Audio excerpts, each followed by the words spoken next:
Guys, kembali lagi bersama gua di Sakahyang Review. By the way, apa kabar kalian yang kangen dengan film sekelompok anak muda yang berakhir tragis? Kalem, karena kali ini Sakahyang akan membahas sebuah film yang berjudul Lost After Dark tahun 2015. Penasaran dong seperti apa kisahnya? Dimana film ini Sakahyang jamin akan mendengar lagi kalimat yang sudah jarang kalian dengarkan. Oke lah, daripada kelamaan, mending kita langsung saja ke pembahasannya. Dan jika kalian suka dengan channel ini seperti biasa, silahkan subscribe aja biar nggak ketinggalan video menarik lainnya dari Sakahyang. Film ini diawali dengan kisah pada tahun 1977 di wilayah Michigan, di sebuah rumah tempat mabar para dedemit. Seorang kewes imut bernama Laurie berusaha ngabret seedan-edannya dari kejaran psikopat.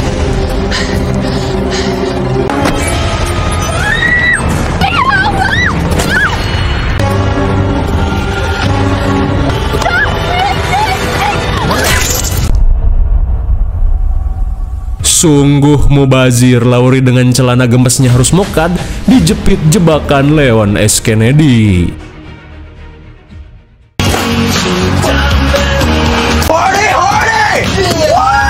Singkat cerita, 7 tahun kemudian, scene beralih pada perjalanan sekelompok anak muda Bangor yang sedang OTW menggunakan bis sekolah untuk healing-healing manja. Di dalam bis, terlihat mereka sedang asyik melakukan kegiatannya masing-masing.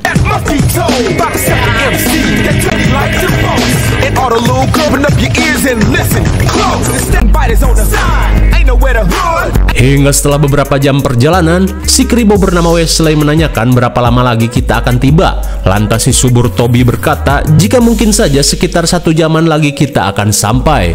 Tapi tiba-tiba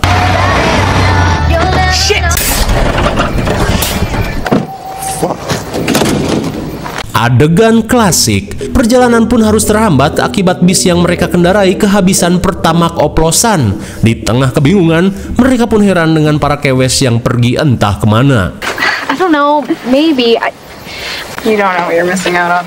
Don't be silly, it's easy. Rupanya para kewes sedang sibuk berganti skin di dalam ruyuk tanpa takut gatal terkena gigitan Tumila. Dimana semua itu mereka lakukan hanya untuk tampil lebih seksoi di depan para cowok. Namun tanpa mereka sadari, kegiatan mereka telah diintai oleh sosok misterius. Much better. Saat kembali berkumpul, cowok so asik bernama Johnny tiba-tiba meminta Toby untuk mencari bantuan. Mentang-mentang cupu, si subur Toby selalu saja menjadi kacung dalam circle ini. Merasa tidak tega, kewes punky bernama Marlin memutuskan untuk menemani Toby.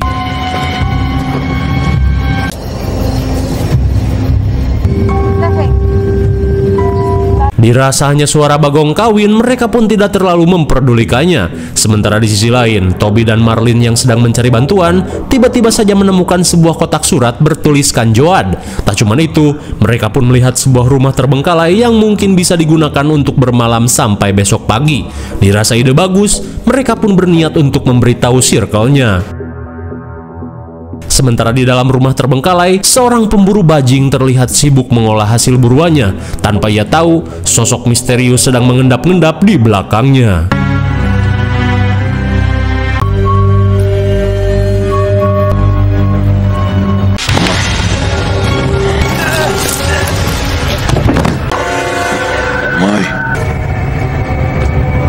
Malang sekali, Samsul yang sedang mengais rejeki pun harus modar di tangan psikopat misterius.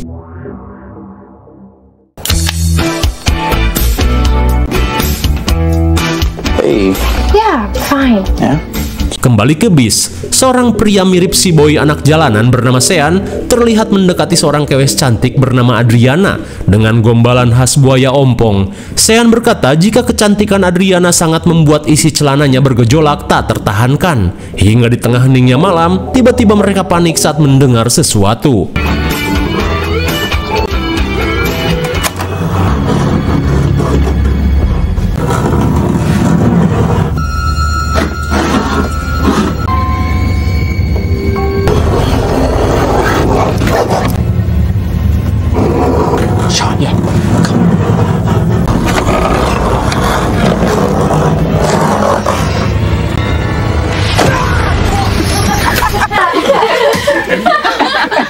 Dasar cowboy!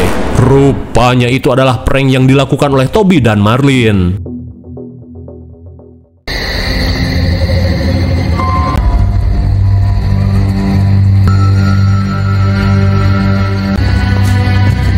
Hey guys. Hello, anyone home? Shut up! Fucking house is a death trap.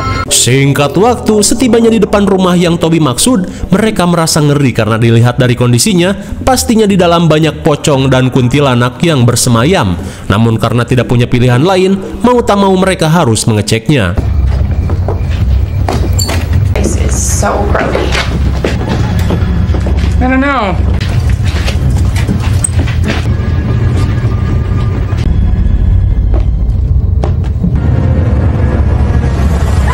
Sontak mereka pun heran saat menemukan bangkai bajing yang masih segar dan terkelupas, tergeletak di tengah rumah. Lantas setelah Sean membuang bangkai itu, ia pun meminta mereka untuk membagi kelompok guna mempercepat waktu pengecekan. Meski sadar adegan ini adalah adegan kematian, mereka yang pengen jadi artis kopet terkenal mau tak mau harus mengikuti arahan sutradara.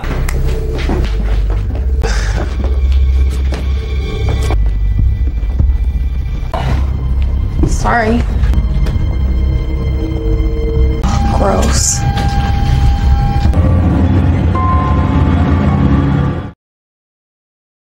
Kemudian scene beralih pada Toby dan Marlin yang kebagian mengecek lumbung. Saat menemukan bangkai mobil, Toby merasa jika di gudang ini terdapat bahan bakar cadangan yang bisa mereka gunakan. Sementara di ruang ibadah, Johnny dan Heather malah mencuri kesempatan untuk melakukan maksiat.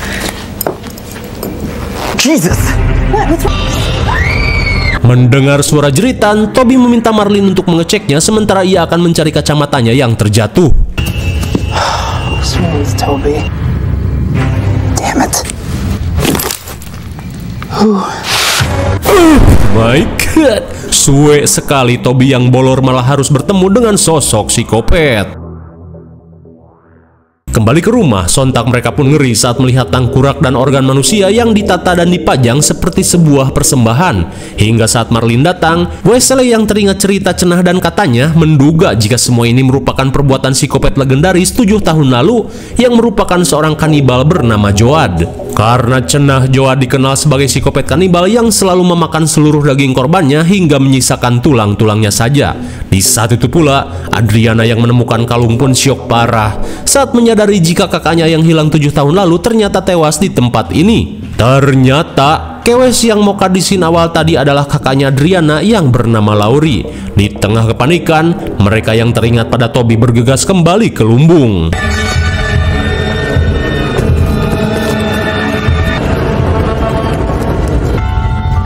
You really think that's hers? Alright, let's go play. Sontak Sean pun syok parah saat melihat Toby ditempel seperti cicak-cicak di dinding. Namun tanpa pikir panjang, Adriana yang kasihan malah berlari untuk menolong Toby.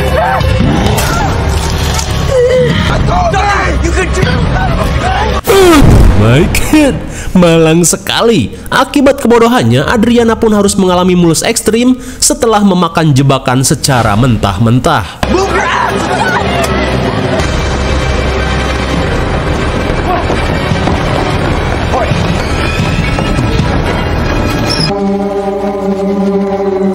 Di tengah kepanikan, Sean memutuskan untuk bertahan di rumah ini karena sangat beresiko jika keluar di tengah malam. Sementara di sisi lain, psikopat Joan yang berpenampilan seperti YouTuber pura-pura jadi gembel terlihat asyik memakan daging korbannya.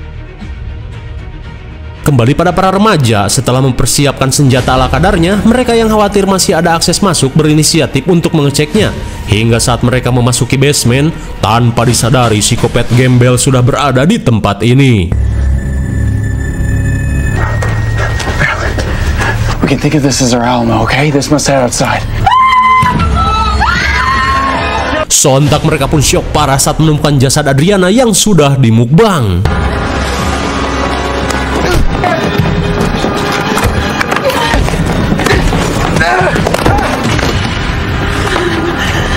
Suwe sekali, Sean yang paling belakang malah tertangkap, dan kini di tengah kepanikan ia pun berusaha keluar melalui pintu belakang.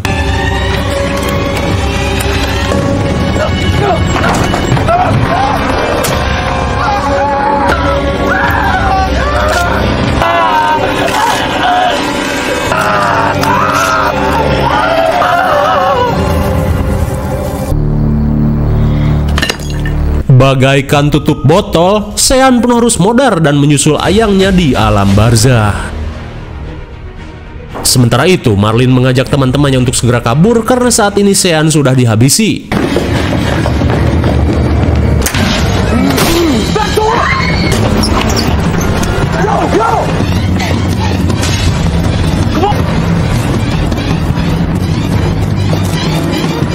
Melihat Toby yang masih hidup, ia yang sudah tidak kuat meminta teman-temannya untuk mengakhiri penderitaannya. Akan tetapi, psikopat gembel keburu datang.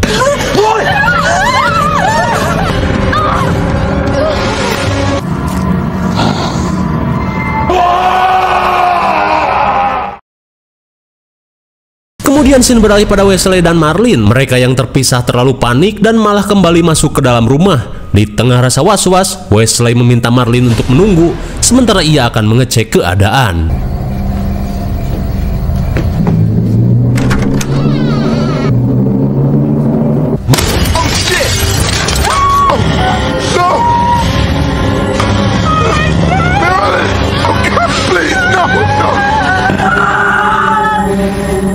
Naas sekali, Wesley Brekele pun harus menjadi korban berikutnya setelah psikopat membuatnya kelilipan beling. Di saat itu pula, Johnny yang melihat Marlin ngabret menembus ruyuk langsung mengajak ayangnya untuk bersembunyi di dalam mobil. Johnny. It's okay. Give me a look.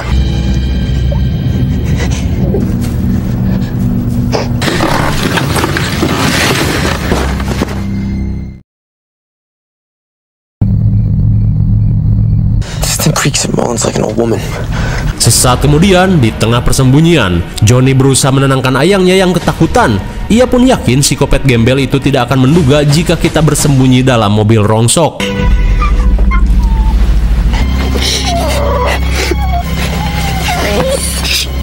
Sontak mereka pun panik saat acu piaraan Heather malah babau nggak jelas. Johnny pun meminta Heather untuk menenangkannya karena kalau ketahuan sudah pasti kita auto log out dari dunia ini. Mana masih muda lagi. Dirasa tidak ada cara lain, Heather pun terpaksa melakukan sesuatu.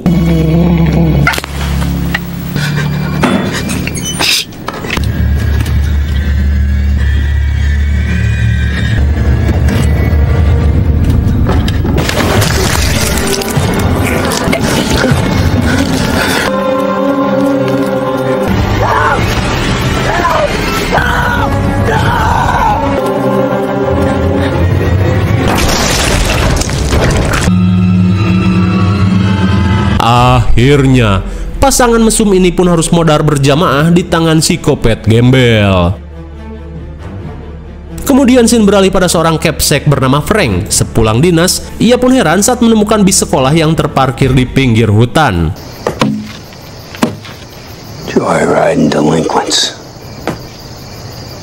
Di tengah keheranan, Frank yang menemukan jejak kaki tiba-tiba saja memiliki jiwa detektif dengan berinisiatif untuk mengeceknya.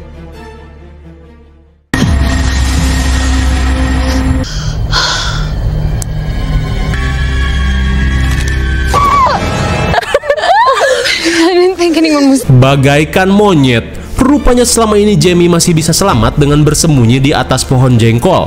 Lantas Marlin berkata jika hanya kita berdua saja yang masih hidup, sedangkan yang lainnya sudah mokad. Di tengah rasa putus asa, Marlin yang sudah lelah berlari meminta Jamie untuk pergi mencari bantuan, sementara Marlin memilih untuk menunggu di tempat ini. Hingga saat Jamie beranjak, ia pun senang saat menemukan dahan jengkol. Tapi tiba-tiba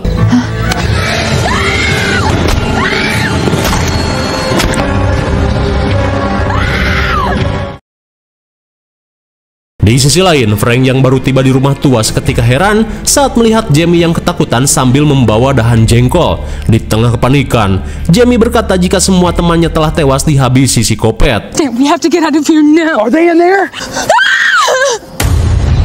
Melihat sosok gembel sok serem berdiri di hadapannya, Frank yang menganggap orang ini sedang membuat konten prank, berniat untuk memberinya pelajaran menggunakan teknik pernapasan dahan jengkol.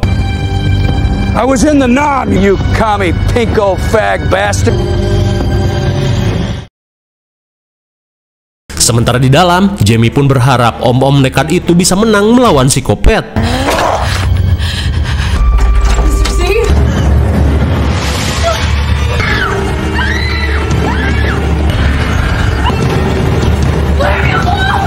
Dikira keras, ternyata tewas. Jamie yang melihat prank sudah menjadi jeruk purut langsung ngabret kabur.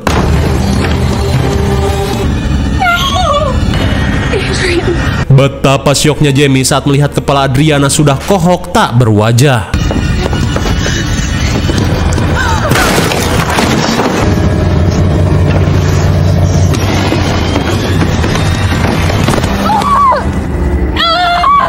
Di tengah rasa engap, Jamie yang pengkor bergegas kabur menggunakan mobil Frank. Tapi ternyata psikopat ini sepertinya lulusan SMK, di mana mobil Frank sudah disabotase. Di tengah kebingungan, Jamie pun berharap Frank membawa pertamak oplosan. ABP.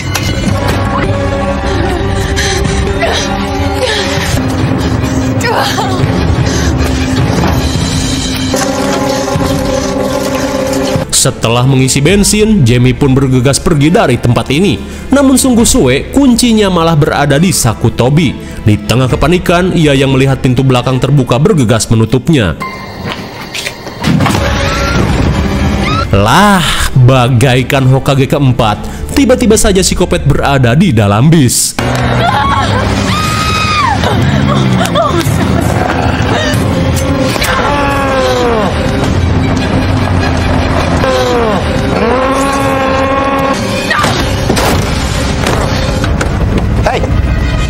Hey, you! Shoot! Untung saja seorang pengendara datang membawa pistol dan berkat arahan Jamie, psikopat ini pun tumbang dengan beberapa kali tembakan.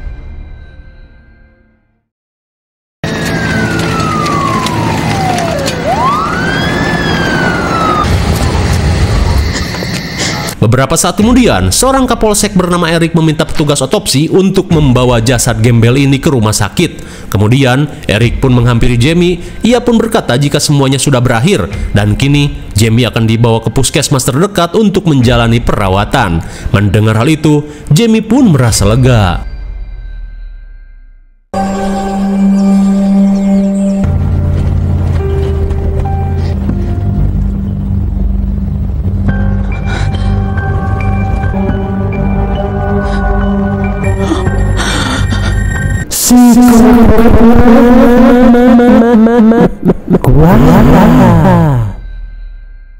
Bagaimana? Film yang cukup menegangkan bukan? Sudah lama kita tidak menemukan psikopat overpower yang menyandang gelar sebagai psikopat mahkuat. Dan setelah beberapa tahun berlalu, akhirnya psikopat gembel berhak menyandang gelar itu, di mana ia masih bisa hidup setelah terkena beberapa tembakan. Lantas, apakah psikopat ini akan kembali menebar teror?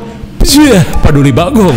Mungkin sini saja review dan pembahasan film Lost After Dark 2015. Jangan lupa like, share, dan subscribe supaya kalian tidak ketinggalan jika ada video menarik lainnya dari Sekayang. Thanks for watching and see you on next video. Bye-bye.